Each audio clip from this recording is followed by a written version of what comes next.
Ok, ya comenzó entonces la grabación. Te voy a compartir la, las diapositivas. ¿Ya? Vamos a compartir la diapositiva para iniciar este acercamiento. Vamos a ir, como te dije, el paso a paso. La idea aquí no es una carrera de velocidad, sino de resistencia. Y ya tú has tenido la experiencia con el estudio de la Torá. Entonces, es un proceso de ir asimilando los elementos eh, gramaticales. ¿Estás viendo la presentación?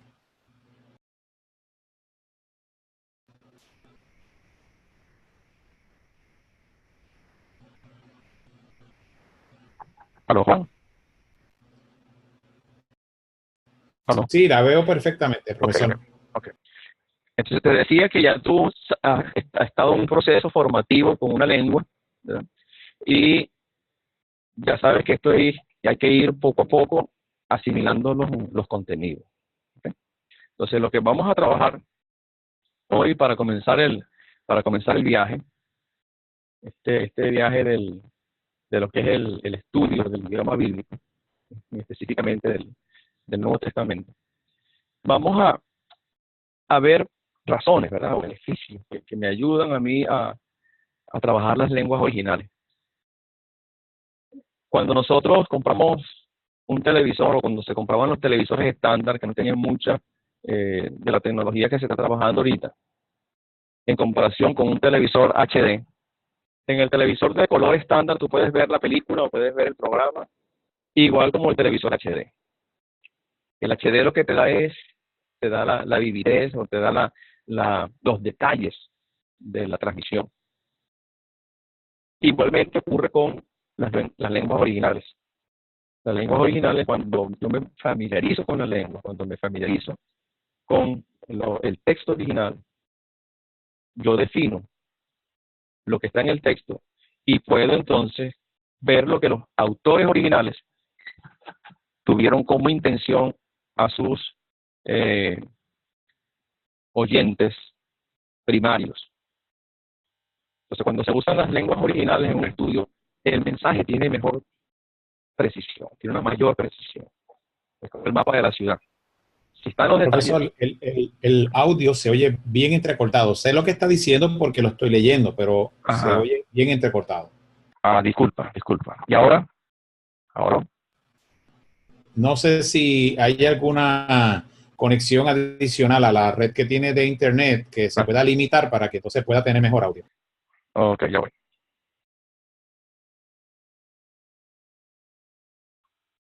Aló. ¿Ahora? Aló. ¿Ahora se escucha mejor? Aló. Le oigo igual, le oigo igual. Ajá, ya un momentito.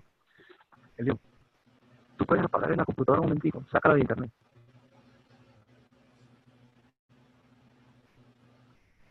A ver si por ahí. Aló. Ah, Ya va, hermano. ok, no se preocupe. Continúe mientras tanto para ver si vaya mejoría. Ajá. Ya vamos. ¿Y la tuya está prendida? ¿Estás esperando algo?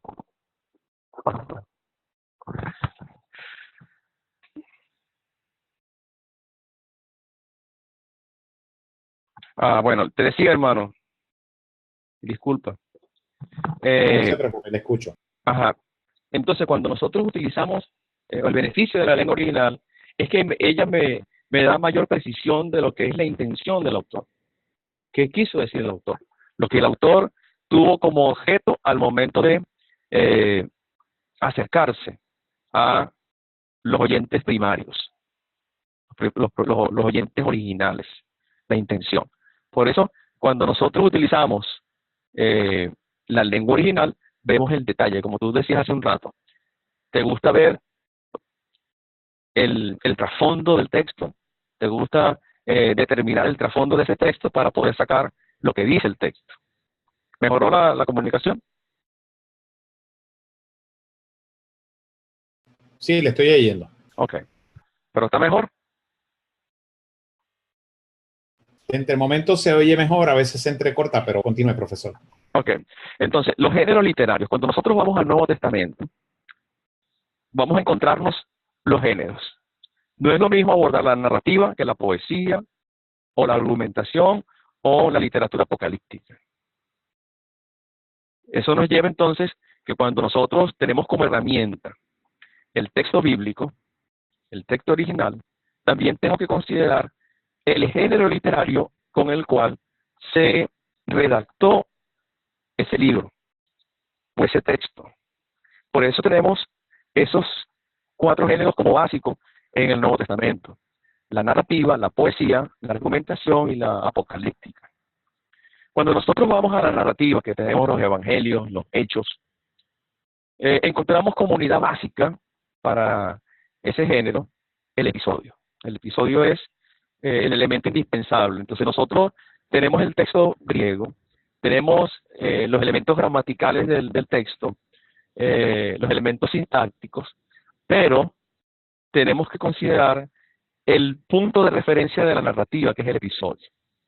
Es donde se describe el evento, donde están los personajes, donde se muestra que hay un inicio, un clímax, una, una resolución de una trama. Entonces, cuando nos acercamos a estos géneros, tenemos que considerar el, eh, la narrativa como elemento básico, aparte de los elementos gramaticales. También consideramos la poesía. Aunque en el Nuevo Testamento no hay libros poéticos como tal, pero sí hay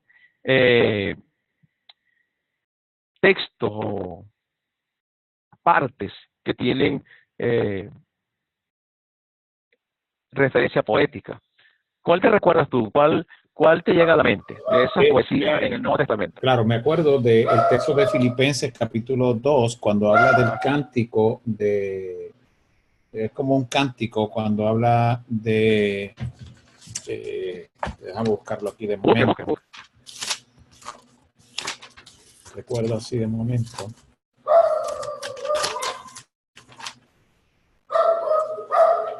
Perdona a mi perra que está ahí, no. Quiere salir en grabación ella.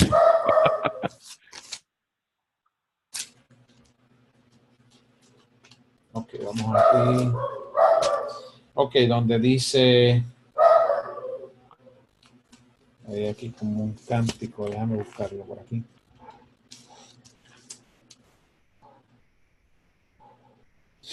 Aquí donde dice, estando en condición de hombre, se humilló a sí mismo, haciéndose obediente hasta la muerte de cruz, por lo cual Dios lo exaltó hasta lo sumo y le dio nombre sobre todo nombre, por lo cual en nombre de Jesús se dobla toda rodilla. Me parece que eso es poesía.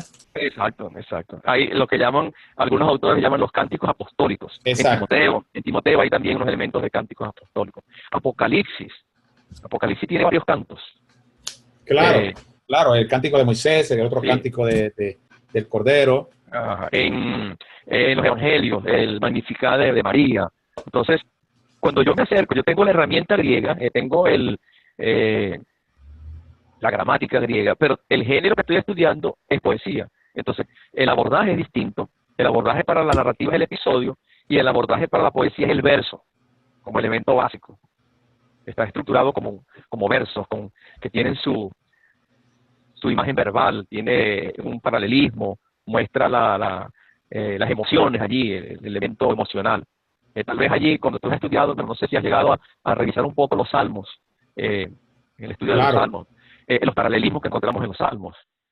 Jesús utilizó en alguno de sus sermones esos paralelismos.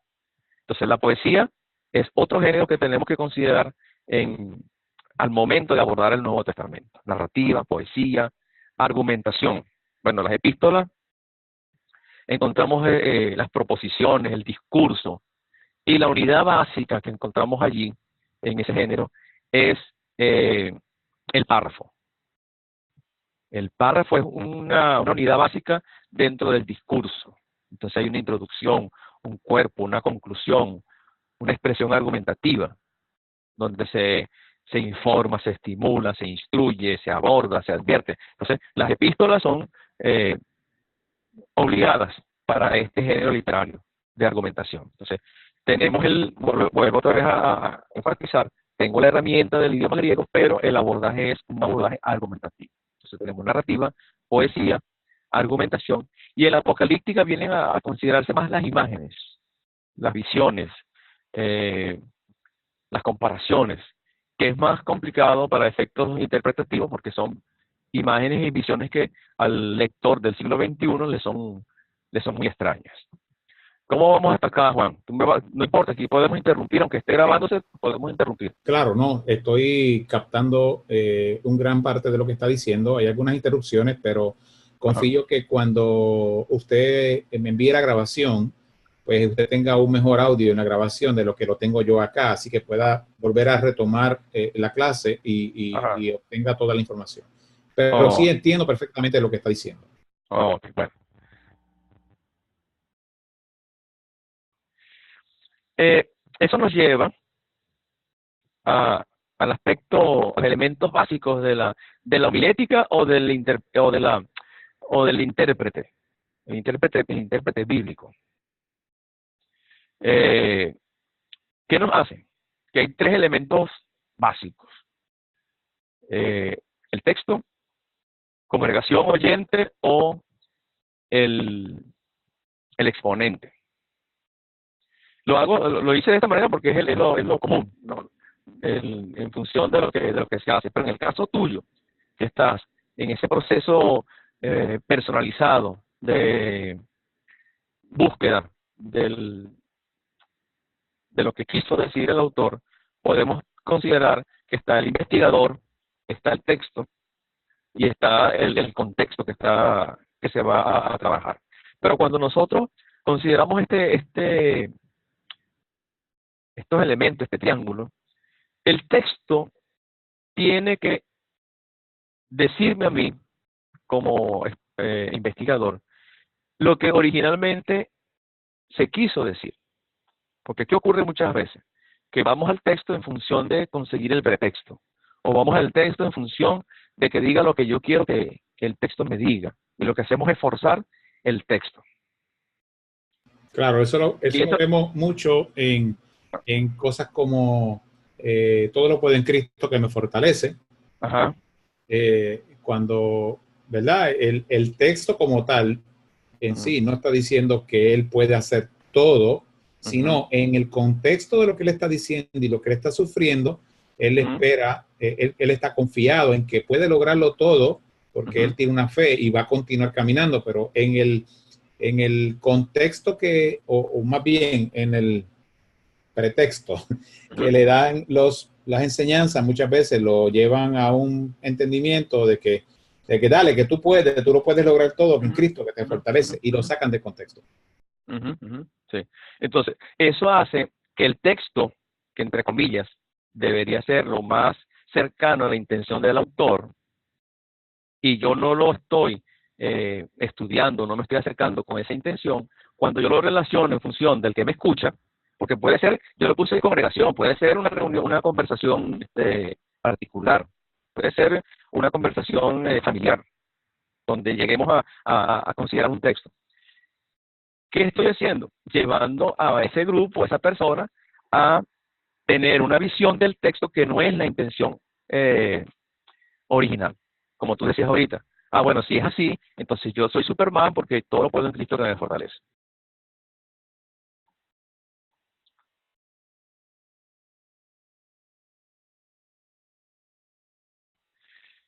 Eso nos lleva a considerar lo que se ha denominado el cuadro hermenéutico.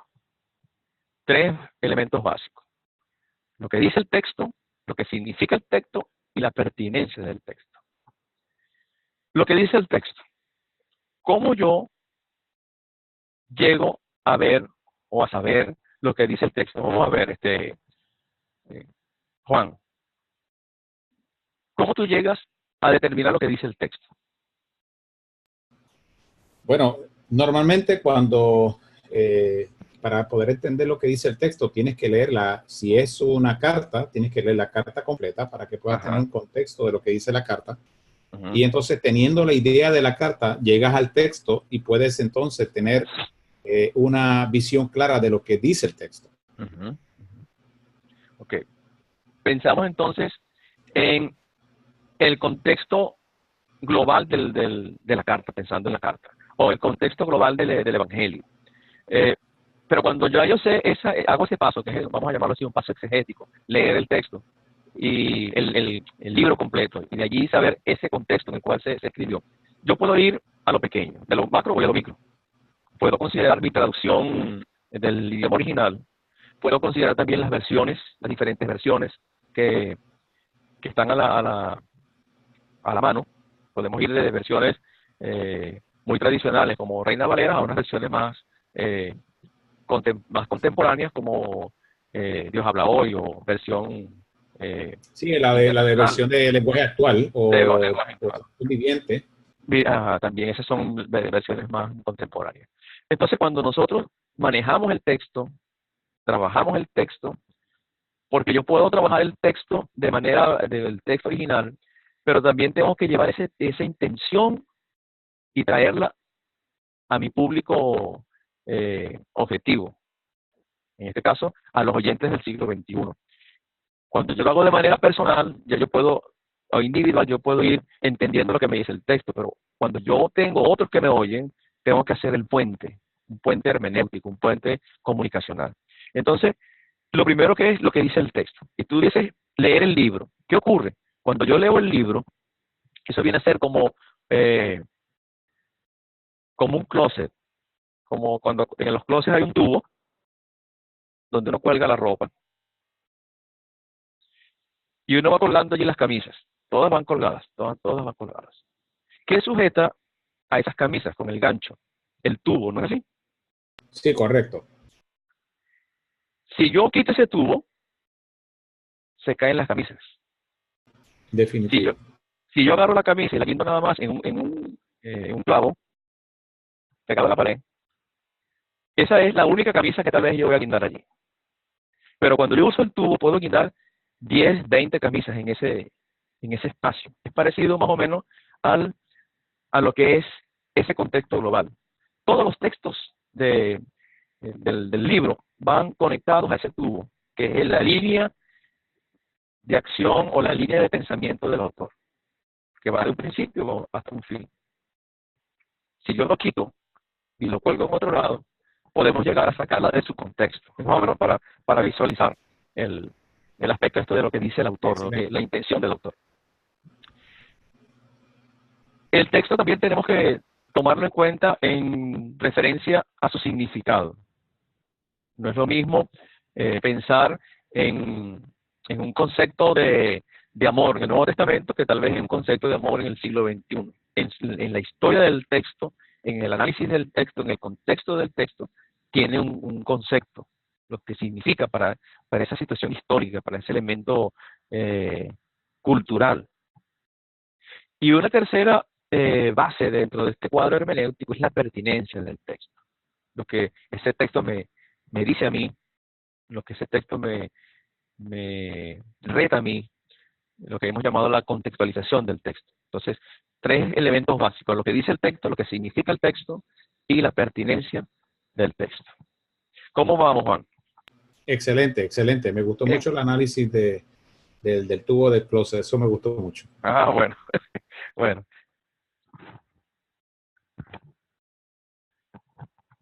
Okay. Le pregunto, en términos de el segundo tópico, lo que significa el texto, hay un momento en que Jesús le dice a Pedro, ve, busca un pez, o sea, ve y tira tu red, saca un pez y en la cabeza vas a encontrar una moneda.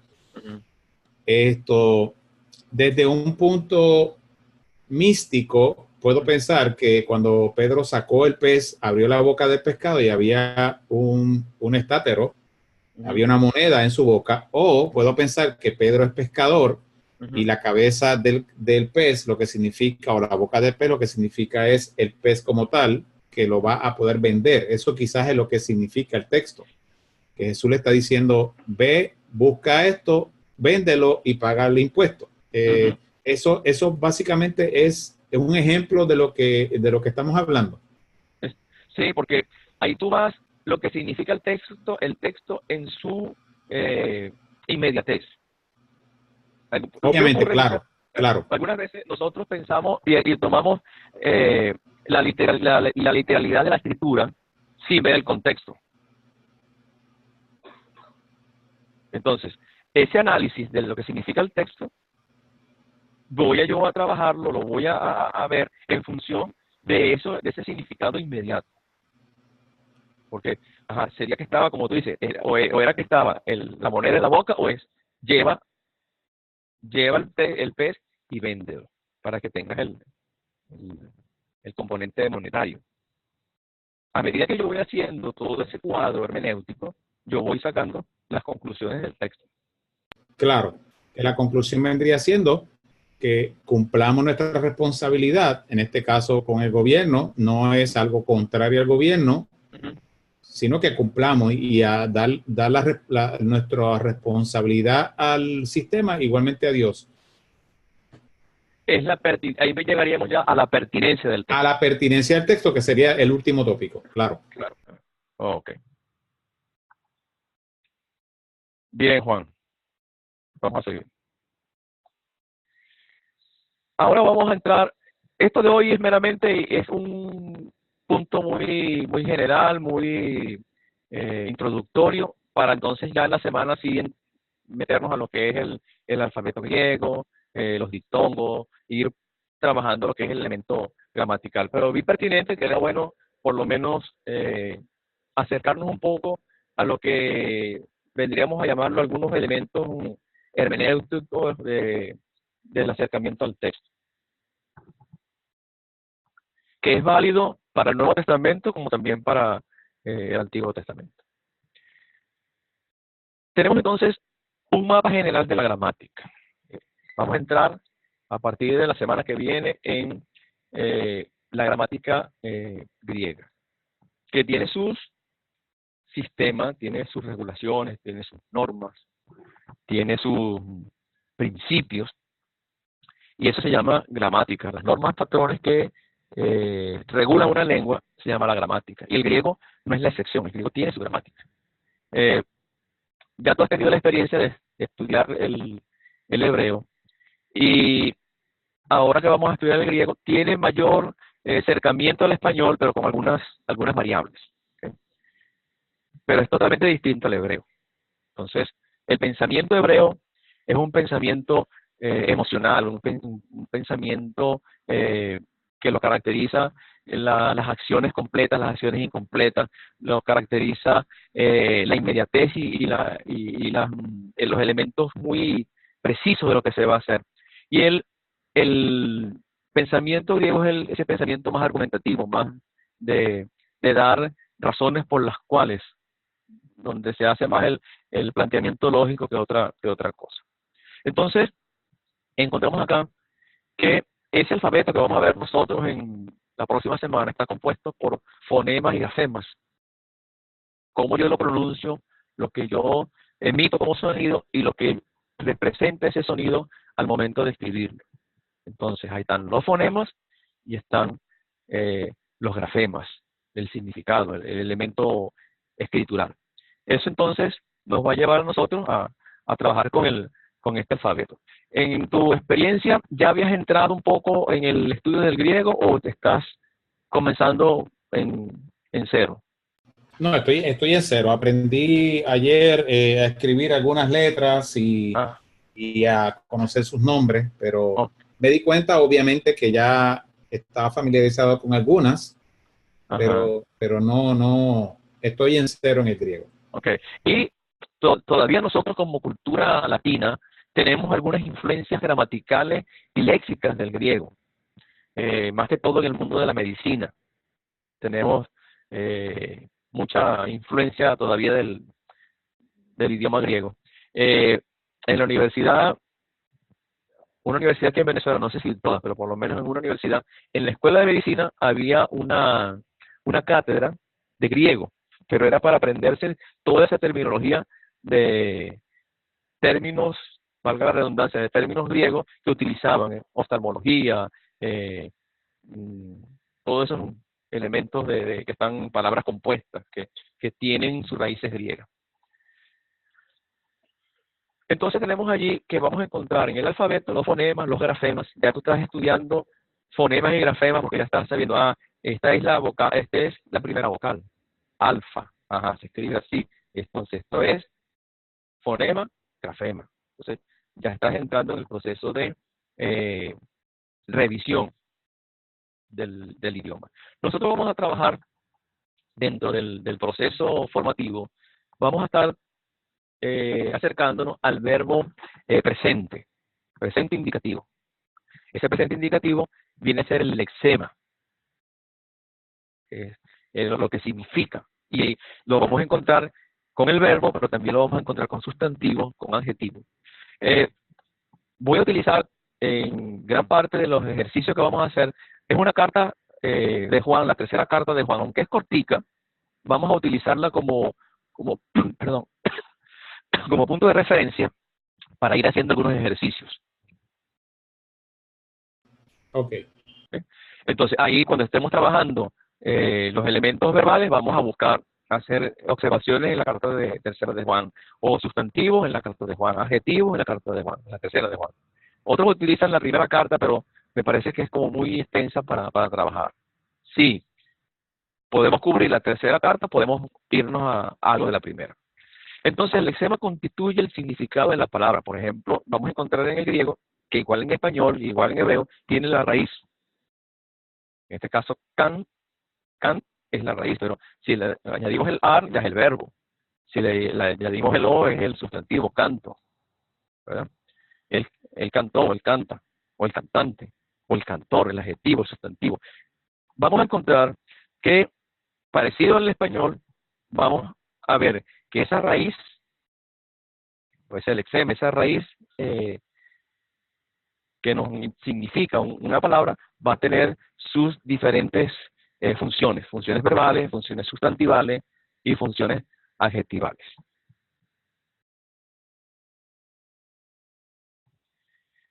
Y cuando tengamos la oportunidad de analizar esa variación, la variación de la palabra en su elemento sintáctico, vamos a considerar que en ese mismo morfema, esa misma expresión de la palabra, vamos a encontrar datos que nos van a servir a nosotros para el respectivo análisis.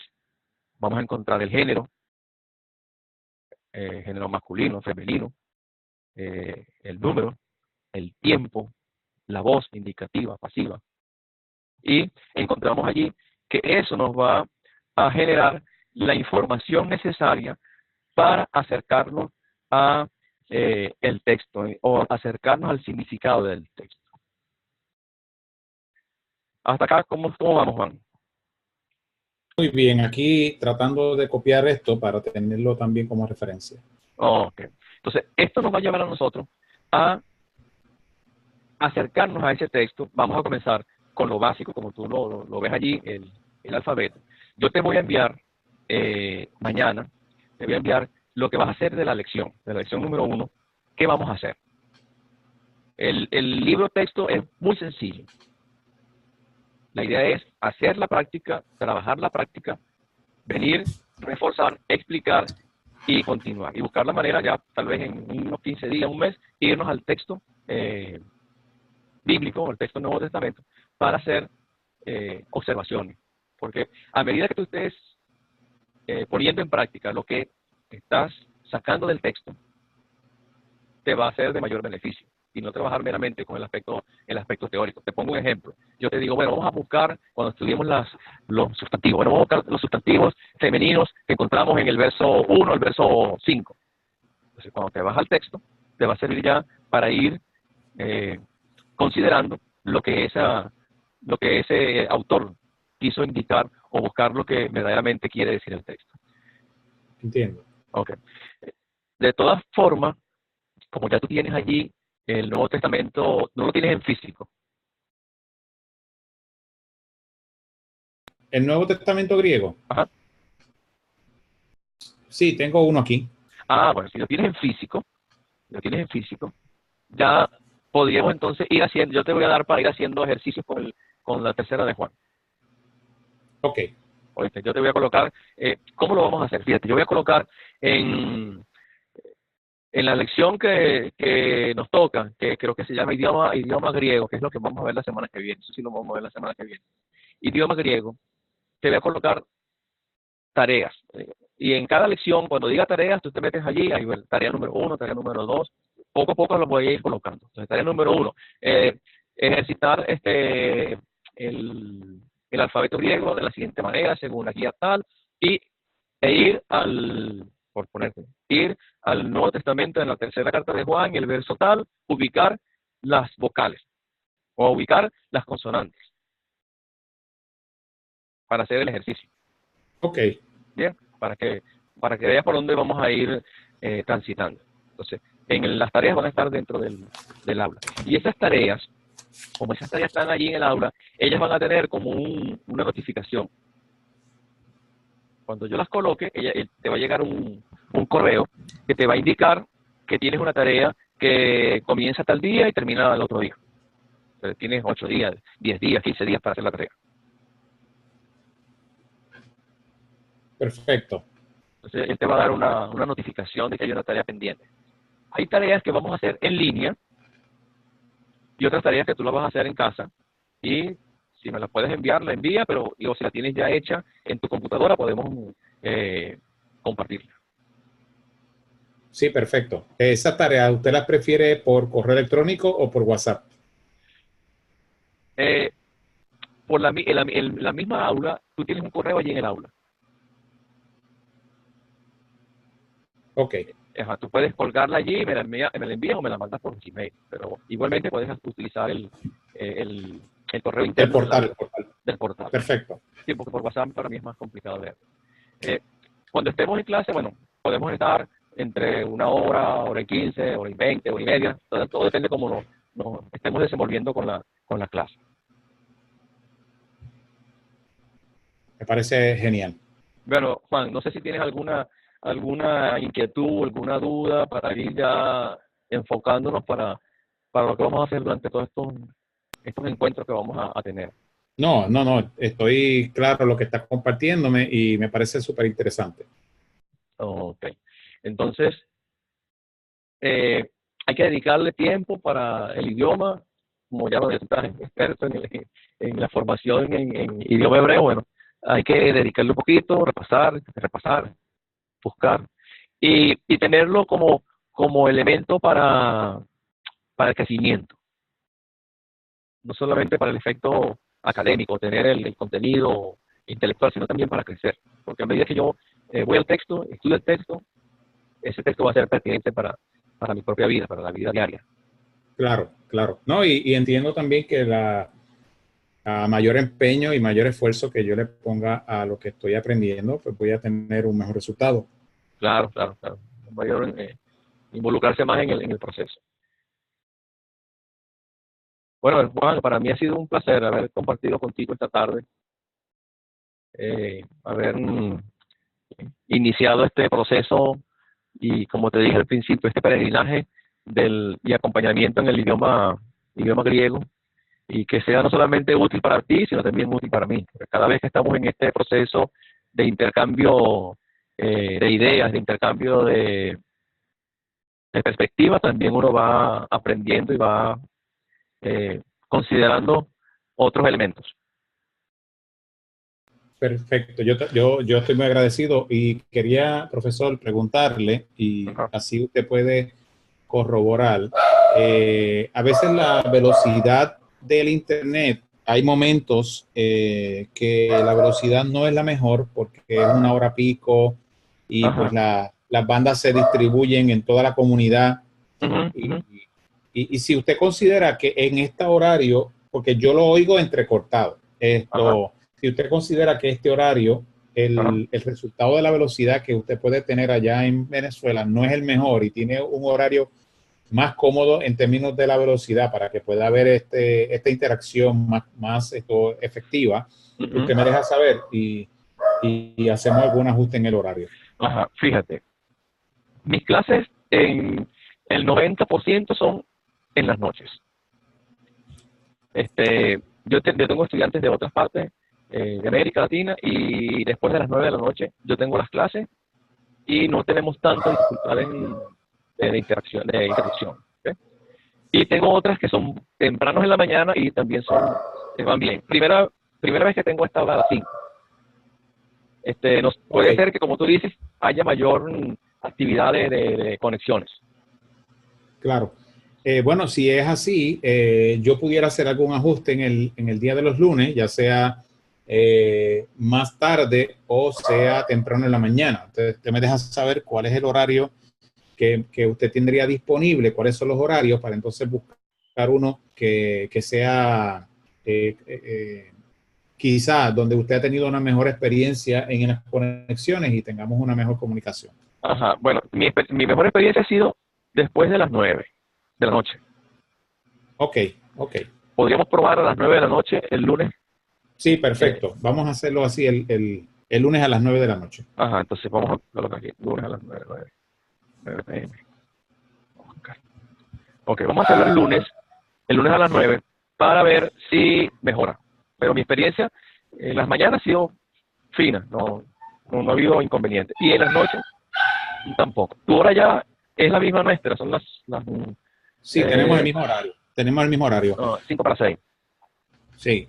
Y si es en la mañana, también yo puedo hacer mis ajustes. Porque como trabajo en ventas, pues yo hago a veces mi horario. Y si el horario de las 8 de la mañana para usted es bueno, pues empezamos a las 8. Si es a las 7 de la mañana, pues empezamos a las 7. El horario que usted considere bueno.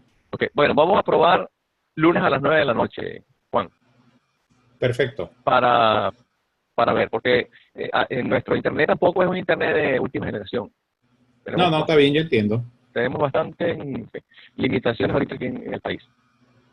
Entonces, no se preocupe, yo entiendo eso. Sí. Entonces, en algunas ocasiones el internet falla, pero no es todo el tiempo y espero que contigo no vaya a fallar. Pero es eventual, pero alguna vez puede ocurrir que haya una falla. Las fallas son fallas generalizadas, pero por la empresa que hace mantenimiento o se roban los cables. Bueno, aquí estamos en una situación, pero tú tal vez sabes por referencia. Claro, no, y en ese sentido a mí me alegra mucho poder colaborar de alguna manera, porque ciertamente yo recibo un beneficio con el estudiar el griego, pero que sea un hermano en Venezuela, pues es mucho mejor, porque así entonces también sé que ya las formas de ingresos y de trabajo están pésimas, así que eso también me trae... Gracias al Señor por eso. Bueno, profesor, pues muchas gracias. Un placer, Juan, haber comenzado contigo esta experiencia y nos vamos a encontrar entonces el próximo lunes a las 9 de la noche. Perfecto. Gracias, profesor. Bueno, bendiciones, hermano, y saludos. Dios le bendiga. Amén. Amén. Gracias. Hasta luego. Bye, bye.